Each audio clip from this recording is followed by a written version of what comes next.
नमस्कार दोस्तों। सितंबर 2010 सीआईए के दो एजेंट अल क्वैदी नामक आतंकी का पीछा करते हुए इस्लामाबाद से दूर एबटाबाद में पहाड़ी गांव तक पहुंच गए थे। शायद आज उनकी 10 साल से चल रही है नाकामयाब खोज एक नए मोड़ तक पहुंचने वाली थी। अचानक अल क्वैदी एक बड़े घर की मेन गेट के सामने रुक जाता है। गेट खुलता है और ये घर के अंदर घुस जाता है। ये घर को देख के सीआईए के एजेंट हैरान हो जाते हैं, क्योंकि ये घर आसपास के घर से करीब 8 गुना बड़ा था और इस घर की चारों तरफ 18 फीट की ऊंची दीवार थी, जिसमें नौकीली ताराबंदी भी की गई थी। और सबसे अजीब बात था, थर्ड फ्लोर का बालकनी 7 फीट ऊंची दीवार से घिरी हुई थी। एजेंट को महसूस हुआ ये इंतजाम किसी खास को महफूज रखने के लिए हो सकती है, इसलिए इस घर को ये कुछ दिन पैनी नजर टिका लेते हैं। आने वाले दिनों में उन्हें पता चला इस घर में कोई टेलीफोन या इंटरनेट सेवा है ही नहीं, ना ही कोई लोग कचरा फेंकने घर के बाहर निकलते हैं, बल्कि अंदर ही उसको जला देते हैं। और तो और अल क्वैदी के अलावा ना तो घर के अंदर कोई जाता है और ना ही कोई बाहर आता है।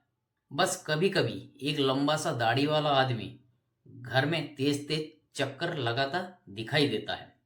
काफी सर्विलेंस और जोड़ घटाव करने के बाद सीआईए हेडक्वार्टर्स को एक रिपोर्ट भेजते हैं और उसमें लिखा होता है, हम लादेन को ढूंढ लिया है।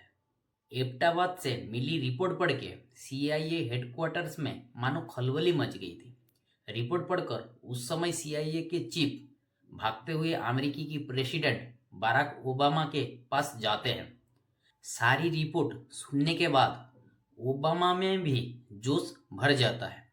ये सीआईए के चीफ से सिर्फ एक ही सवाल पूछते हैं, लादेन को मौत की घाट उतारने के लिए हमारे पास क्या ऑप्शन है। जिसमें सीआईए के चीफ जवाब देते हुए बताया, एक तो एयर स्ट्राइक और दूसरा कमांडो रेड। ओबामा उस वक्त तो कुछ नहीं बोले। कुछ समय के बाद एक हाई लेवल की मीटिंग होती है। उस मीटिंग में चीफ ऑफ डिफेंस स्टाफ के साथ साथ कोई सीनियर मिलिट्री और इंटेलिजेंस ऑफिशियल्स भी मौजूद रहे। मीटिंग में एयर स्ट्राइक वाले ऑप्शन को खारिज कर दिया गया, क्योंकि उसमें लादेन की मरने का पक्के सबूत नहीं मिल पाते। हो सकता था वो किसी अंडरग्राउंड या बंकर में छुप जाता। अब एक ही ऑप्शन बचा था, कमांडो रेड। लेकिन ये भी मधुमक्खी की छत्ते से शहद निकलने जैसा मुश्किल लग रहा था। दरअसल पाकिस्तानी की टेरिटरी में अपने सोल्जर को भेजना एक एक्ट ऑफ वॉर था, जिसका जवाब पाकिस्तान आर्मी उस सोल्जर में अटैक करके दे सकते हैं। अगर ऐसा हुआ तो रेड कमांडोज को मौत के कुएं भेजने से कम नहीं था, और लादेन को मारना तो दूर, उसके हाथ अपनी कमांडो के खून से रंग जाएंगे। तभी ओबामा इस कमरे की चुप्पी को भंग करते हुए बोलते हैं, जेंटलमैन, हमें ये रिस्क लेना होगा। हमारे कमांडोज को इतना बैकअप दो, हम पाकिस्तानी आर्मी से भी लोहा लेने के लिए तैयार हो। लेकिन मुझे किसी भी कीमत पे अपनी कमांडोज को सही सलामत वापस चाहिए। इसी पल से अमेरिका अपनी इतिहास के सबसे डेयरिंग ऑपरेशन की तैयारी शुरू कर देता है, और लादेन की उल्टी गिनती भी। इस ऑपरेशन का नाम ऑपरेशन नेपच्यून स्पीयर रखा गया। इसके तुरंत बाद ही अमेरिका के नेवी सी शील्ड के टीम्स के 24 वर्स्ट कमांडर्स को सिलेक्ट किया जाता है। इस टीम्स होते हुए उस सुपर हीरो की तरह है जिसे दुनिया का अंत होने से पहले नींद से उठाया जाता है, क्योंकि ये यूएस के लिए सबसे सीक्रेट और रिस्की काम करते हैं, जैसे कि होस्टेज रेस्क्यू, स्पेशल स्पायोनेज मिशन और यूएस के सबसे खतरनाक दुश्मन को जहन्नुम भेजने का काम करते हैं। तो कमांडो को सिलेक्ट करने के बाद सीआईए की इंटेलिजेंस बेसिस पे अमेरिका में लादेन के घर जैसे हुबहू एक मॉडल तैयार किया जाता है और उस पर रेड की प्रिपरेशन की जाती है। कुछ दिन तक ऑपरेशन के सारे बारियों के ऊपर काम करने के बाद ये कमांडोज अमेरिका का सबसे बड़ा बदला लेने के लिए अफगानिस्तान के लिए रवाना हो जाते हैं। 2 मई 2011 रात करीब 10 बजे अफगानिस्तान के बरगम एयरबेस में 24 नेवी सील्ड के मिशन ब्रीफिंग शुरू की जाती है। मिशन जो अमेरिका के कई घर उजाड़ने के लिए जिम्मेदार ओसामा बिन लादेन को नरक के दरवाजे दिखा देगा। ब्रीफिंग खत्म होते ही ये नेवी सील्स दुनिया के सबसे एडवांस वेपन उठाकर अपनी कॉम्बैक्ट गियर पहनकर सामने खड़े 2 ब्लैक हुक हेलीकॉप्टर्स में एक एक कर घुस जाते हैं। ये हेलीकॉप्टर इस मिशन के लिए स्पेशल डिजाइन किया गया था ताकि पाकिस्तान का कोई भी रडार इसे सपने में भी डिटेक्ट ना कर पाए। रात को करीब 11 बजे बरगम एयरबेस से एबटाबाद यानी पाकिस्तान के लिए उड़ान भर लेते हैं। करीब 1 घंटे के बाद रात को 12 बजे कमांडोज ऑफ पाकिस्तान के एयरबेस में घुस गए थे और एबटाबाद से सिर्फ 30 मिनट्स की दूरी पर थे।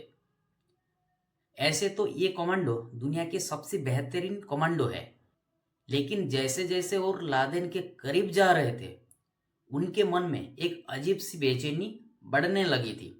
उन्हें अपने परिवार के साथ बिताए हुए सारे लम्हे याद आने लगते हैं। तो अभी टीम के कमांडर जोर से बोलता है, कमांडो अपने भाई और बहन की हत्या का बदला लेने के लिए तैयार हो। इसके बाद इनका पूरे हेलीकॉप्टर जोश में भर जाता है। रात के करीब 12:30 बजे आगे चल रही हेलीकॉप्टर का पायलट हेलीकॉप्टर को जमीन के काफी करीब ले जाता है और रेडियो पर बोलता है कि हम टारगेट के ऊपर मंडरा रहे हैं। कमांडो हेलीकॉप्टर का दरवाजा खोल रस्सी से नीचे उतरने के लिए तैयारी में थे। अगर सब कुछ सही से होता तो ये अब तक नीचे उतर चुके होते, लेकिन सब कुछ यहाँ सही नहीं होता।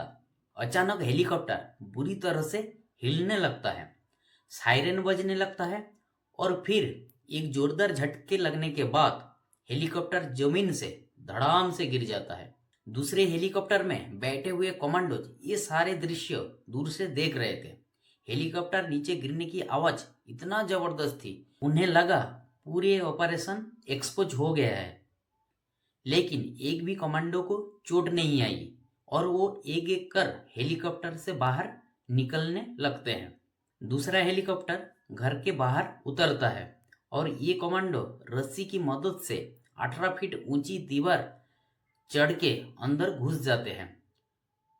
12:35 कमांडो जेटोनेटर के मदद से फर्स्ट फ्लोर के दरवाजे को उड़ाते हैं और ऐसी धूप अंधेरे में अंदर घुस जाते हैं।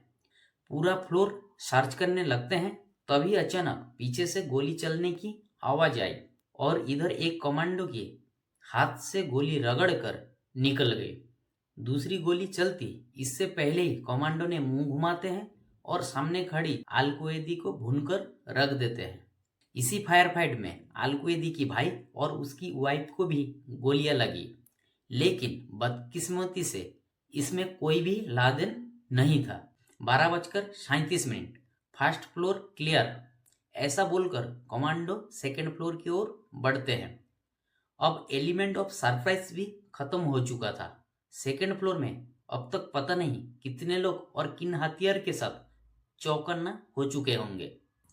जैसे जैसे कमांडो सीढ़ियां चढ़ रहे थे वैसे ऐसे उनकी जान खतरे में पहुंच रही थी।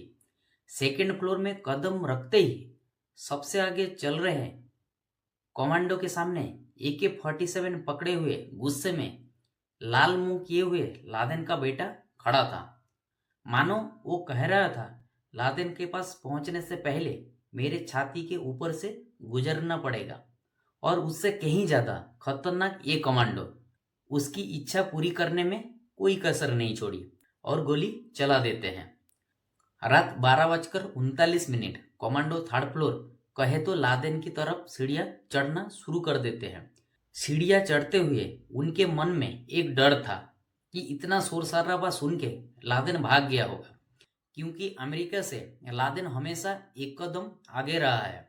कमांडो थर्ड फ्लोर में पहुंचते हैं और 10 साल की मेहनत का नतीजा ऐसा बिल्कुल नहीं होता जैसा कि उन लोग प्लान किया था। लादेन तो बिना किसी हथियार के अपने कमरे की खिड़की से बाहर झांक रहा था। वो कोई हरकत करता उससे पहले ही एक कमांडोज गोली चला देते हैं। गोली लादेन के कंधे पर लगती है और वो कमरे के अंदर ही गिर जाता है। कमांडोज बिजली सी फुर्ती दिखाते हुए कमरे के अंदर घुस जाते हैं, लेकिन लादेन जिसे दुनिया को दर्द दिया था, आज उसे छुपने की भी जगह नहीं मिल रही थी। वो वहां मौजूद बहुत सारे पत्नियों में से एक के पीछे छुप जाता है। कमांडोज की सिर पर आज मौत सवार थी। वो कुछ नहीं सोचते। वो औरत की घुटने पर गोली मारते हैं। वो औरत तुरंत ही नीचे गिर जाती है।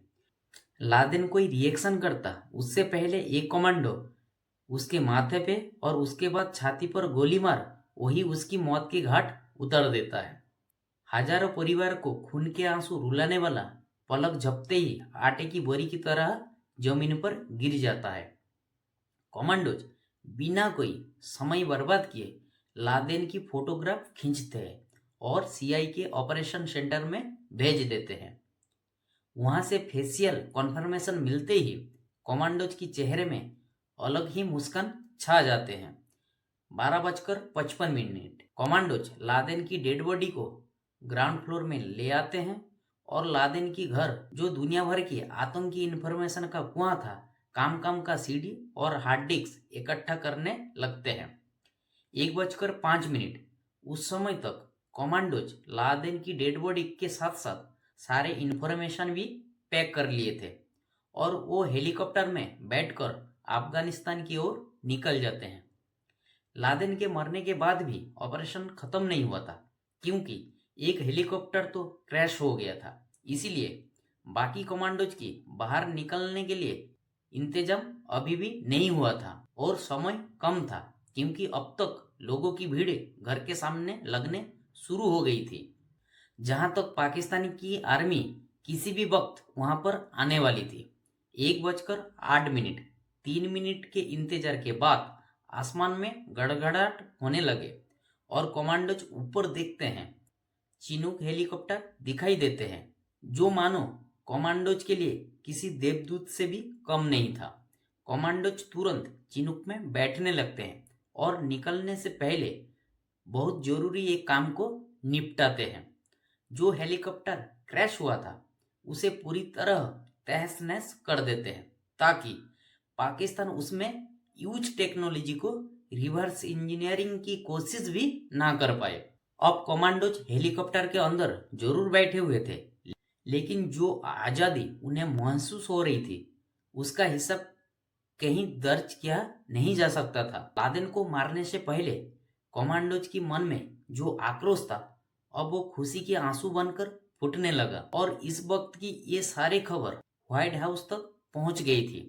आखिर 10 साल की तपस्या के बाद अमेरिका आज अपने मासूम लोगों की सही इंसाफ जो दिला पाई थी। 2:53 कमांडोज ऑफ बगरम एयरबेस अफगानिस्तान पहुंच गए थे और वहां सबसे पहले लादेन की डीएनए सैंपल लेकर सीआईए को भेजे जाते हैं। सीआईए डीएनए सैंपल की रिपोर्ट सबसे पहले ओबामा को दिखाते हैं और ये अब तक 100% कन्फर्म हो गया था कि लादेन मर चुका है। सुबह 8:35 प्रेसिडेंट ओबामा ऑफिशियल एड्रेस में पूरी दुनिया को ये खुशखबरी देते हैं, मासूम के हत्यारे अमेरिका के सबसे बड़े दुश्मन ओसामा बिन लादेन को उनकी पापों की सजा दे दी गई है। Tonight, I can report to the American people and to the world that the United States has conducted an operation that killed Osama bin Laden, the leader of Al-Qaeda. Operation तो successfully खत्म हो गया था, लेकिन Laden की dead body का क्या किया जाए? अब ये समस्या उठ रही थी। कोई भी देश दुनिया के सामने अपनी इमेज को एक टेररिस्ट कंट्री के रूप में नहीं दिखाना चाह रहा था। इसीलिए लादेन की डेड बॉडी स्वीकारने से सबने मना कर दिया। काफी सोच विचार के बाद यूएसए ने डिसाइड किया कि लादेन को पूरे इस्लामी मान्यता के साथ दीप सी रिचुअल मिलेगा और 24 घंटे के अंदर एक सफेद चादर में लपेटकर इंटरनेशनल बॉर्डर में छोड़ दी जाती है। दोस्तों, अब आप ये सोच रहे होंगे कि इतना बड़ा टेररिस्ट मर गया, क्या आतंकवाद की कमर टूट गई थी? अगर मैं पर्सनल तौर पर कहूँ, हाँ भी और ना भी, क्योंकि इजिप्ट और इंडोनेशिया जैसे देशों में अलकायदा की सारी प्लानिंग लादेन करता था। अब अलकायदा को वहाँ बहुत बड़ा झटका लगा था। और दूसरा, लादेन फंडिंग अरेंज करने में मास्टर था। अब अलकायदा का फंडिंग नेटवर्क भी पूरी तरह टूट चुका था। इस कारण इन देशों में अलकायदा के हमले में अचानक गिरावट देखने को मिली। एक चीज और, लादेन को सारे आतंकवादी बड़ी इज्जत से देखते थे। इनके लिए लादेन की इमेज किसी मसीहा से भी कम नहीं थी। लेकिन उन्हें समझ आ गया उनका मसीहा ही नहीं बच पाया, और ये बात वो सोच सोच कर साइकोलॉजिकली पूरी तरह टूट चुके थे। दोस्तों, जब दुनिया को मालूम चला कि लादेन पाकिस्तान में मौजूद था, तब पाकिस्तान की खूब किरकिरी हुई। ऐसे तो पाकिस्तान ने हमेशा इस बात को डिनाई करता गया। खास बात यह है कि लादेन को छुपाने में पाकिस्तान की हमेशा एक बड़ी भूमिका रही थी, क्योंकि लादेन की घर पाकिस्तान के कैपिटल इस्लामाबाद से मात्र 100 किलोमीटर की दूरी पर थी, और पाकिस्तान मिलिट्री एकेडमी के तो बिल्कुल पास में ही था। हालांकि पाकिस्तान गवर्नमेंट क्लेम करती है उन्हें इसका बिल्कुल भी आइडिया नहीं था। डायरेक्टर जनरल अहमद शाहजहां पाशा की लादेन की एबटाबाद में प्रेजेंस होने की मालूम था। इसके अलावा डेविड इग्नेटस ने वाशिंगटन पोस्ट में लिखा था, फॉर्मर आईएसआई जनरल जियाउद्दीन बाट ने कहा था एबटाबाद कंपाउंड इंटेलिजेंस ब्यूरो या कि आईएसआई इस्तेमाल करता था। साथ ही में बोला था लादेन को एबटाबाद की ठिकाना senior ISI officer retired brigadier Najat Shah ने परवेज मुशर्रफ के कहने पर किया था। इसके अलावा दोस्तों, अगर आप 9/11 हमले की डिटेल वीडियो देखना चाहते हैं तो इस वीडियो की डिस्क्रिप्शन बॉक्स में मैंने लिंक डाल दिया हूँ, वहां जाके आप देख सकते हैं। बाकी वीडियो को लाइक और शेयर और चैनल को सब्सक्राइब करना मत भूलिएगा। मिलते हैं किसी और वीडियो में, तब तक के लिए जय हिंद।